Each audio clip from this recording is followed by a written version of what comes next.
Hello everyone. तो ये एक HPTGT का क्वेश्चन है प्रीवियस ईयर मेडिकल का। क्वेश्चन ऐसा है कि what is the mole fraction of the solute in 1 molal aqueous solution.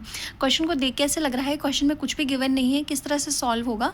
नहीं हो पाएगा या हो पाएगा, तो ऑब्वियसली हो पाएगा। अगर पूछा है एग्जामिनर ने तो क्वेश्चन तो होना ही है सॉल्व। देखते हैं कैसे करेंगे इसको। देखिए यहाँ पे सबसे पहले तो हमें दे रखा है कि मोलल है ना, मोलल, मोलैरिटी, मोलैलिटी, ये सब हमने पढ़ रखा है। दूसरा है कि हमें मोल फ्रैक्शन निकालना है। हमें क्या चाहिए? मोल फ्रैक्शन निकालना है। ठीक है, तो सबसे पहले हमें पता होना चाहिए मोल फ्रैक्शन क्या होता है। मोल फ्रैक्शन को डिनोट करते हैं x से, and it is equal to the number of moles of one component upon total number of moles. Usually हम यही रिप्रेजेंटेशन यूज़ करते हैं कि सपोज़ हमारा एक सॉल्यूशन है, उसमें हमारे पास 2 कंपोनेंट है, एक सॉल्यूट है और एक क्या है, सॉल्वेंट है। एक को A नाम दे दिया, एक को B नाम दे दिया। तो मोल फ्रैक्शन क्या होगा हमारे पास? It will be the number of moles of one component upon total number of moles. जितने भी आपके कंपोनेंट्स होंगे उस सारे का टोटल, सपोज 3 कंपोनेंट्स हैं तो प्लस NC भी ऐड हो जाएगा। ठीक है, फिर आता है कि हमारे मोल्स निकलते कैसे हैं। What is the number of moles, है ना। इट इज़ अ नंबर है, कोई यूनिट तो होगी नहीं इसकी।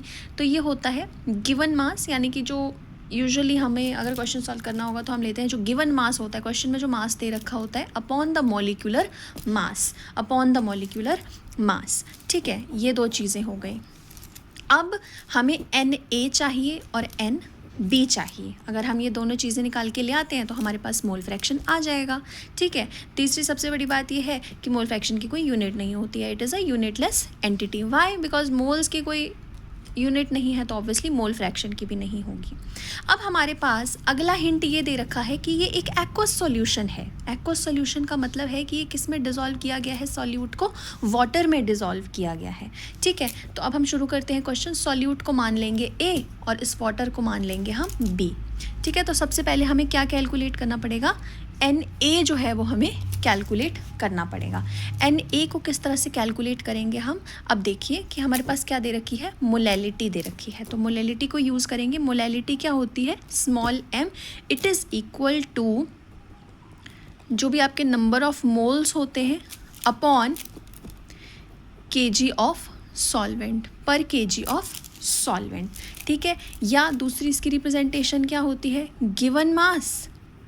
मैं तो ऐसे याद रखती थी, given mass upon molecular mass upon kg of solvent, per kg of solvent. तो यहाँ पे आप देखो m क्या दे रखा है हमारे पास? 1 दे रखा है, 1.0 या 1 दे रखा है।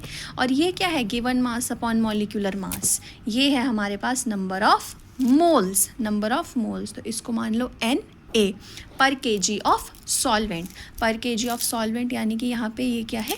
1। It is per kg of solvent in 1 kg of solvent. तो यहाँ पे NA कितना आ जाएगा हमारे पास? 1। NA की वैल्यू क्या आ गई हमारे पास? आ गई 1। ऑल राइट, अब आती है बारी हमारे पास NB को कैलकुलेट करने की। NB है वाटर के लिए। अगेन इसका क्या होगा? It will be given mass upon molecular mass of water. Given mass कितना है यहाँ पे? पर kg, या फिर 1 kg of solvent. It is 1 kg of solvent. तो गिवन मास कितना है हमारे पास? 1 kg है।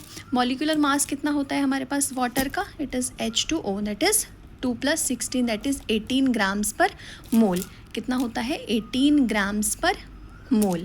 अब क्या है हमारे पास? यूनिट्स डिफ़र कर रही हैं तो हम क्या करेंगे? इसको भी ग्राम्स में कन्वर्ट कर देंगे। क्या हो जाएगा? 1000 ग्राम्स अपॉन 18 ग्राम्स पर मोल। ग्राम से ग्राम्स कट हो जाएगा, ये कितना आ जाएगा हमारे पास? 1000 अपॉन 18 मोल्स। ये आ जाएंगे हमारे पास मोल्स। ठीक है, जब आप इसको कैलकुलेट करेंगे तो आपका आंसर रफली आएगा 55.5 मोल्स। ये आ गए आपके मोल्स। तो अब हमारे पास NA की भी वैल्यू है, NB की भी वैल्यू है, और अब हम इससे पुट कर सकते हैं हमारी मोल फ्रैक्शन वाली इक्वेशन में। कैसे पुट करेंगे?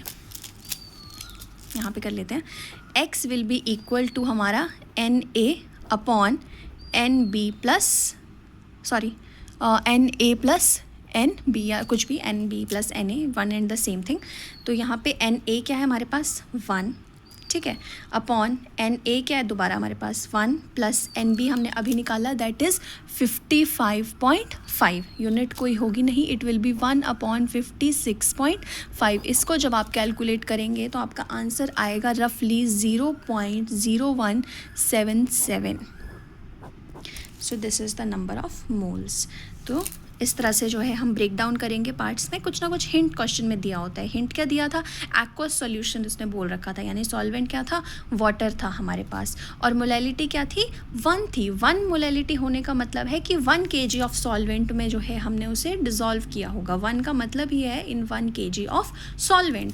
ठीक है, वहाँ से हमारे पास एन ए की वैल्यू आ गई, हमने एन बी की वैल्यू निकाल ली। यहाँ पे हमने 1000 ग्राम्स इसलिए लिया क्योंकि हमें मोल्स में आंसर चाहिए था, तो फिर हमें ग्राम्स टू ग्राम्स कैंसिल करने थे। और कभी भी जब आप कोई भी कैलकुलेशन करते हैं तो यूनिट्स हमेशा सेम रखते हैं थ्रू आउट। ठीक है, यहाँ से हमारे पास एन बी की वैल्यू आ गई और हमने इसे मोल फ्रैक्शन के फॉर्मूला में पुट कर दिया। That's all, thank you.